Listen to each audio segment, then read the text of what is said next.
Olwaleero wano tumaze okufayiringa oba okuteeka mu kkooti omusango gw'ebyokulonda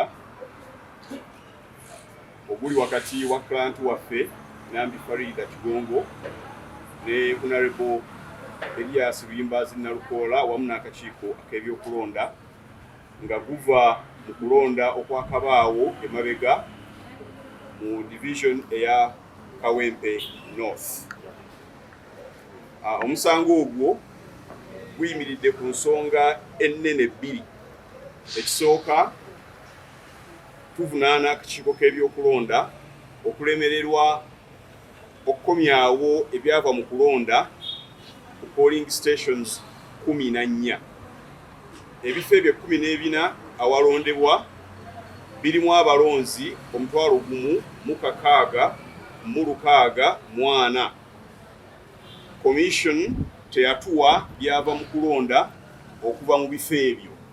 Ate nejjeekola omutawaana neerangirira Nalukoola nti yasinze ku bululu 1,739. Tugamba nti abantu be tutamanyi balonda batya ogw'omwaka 6 bangi nnyo okukyusa ebyava mu kulonda. So kituvunaana ekisooka nti tuteekwa okumanya abantu bano balonda batya, tetwakitegeera, balonda Nambi, balonda ani, ate nga bangi nnyo. Obululu Nalukoola bwe yasinga Farida buli mu bulunga 8. Be tutamanyi balonda batya bali 1,600. Ekitegeeza nti singa katugeze bonna buweebwa Farida, singa bonna abanga balonda Farida, kyetutamanyi kitegeeza nti Farida aba akoze eki, aba awangudde. So ensonga nnene, abantu abo baali bangi abataategeerekeka byava mu kulonda kwabwe kubanga ebyokulonda n'ebyokulondesa byataataganyizibwa ku bifo awalondebwa 14. Ensonga ey'okubiri petition eno kweyimiridde y'emisango egyakolebwa Nalukoola n'abo abamukubira campaign. Omusango ogusooka gwe tumuvunaana kwe kukuba campaign ku lunaku lw'okulonda.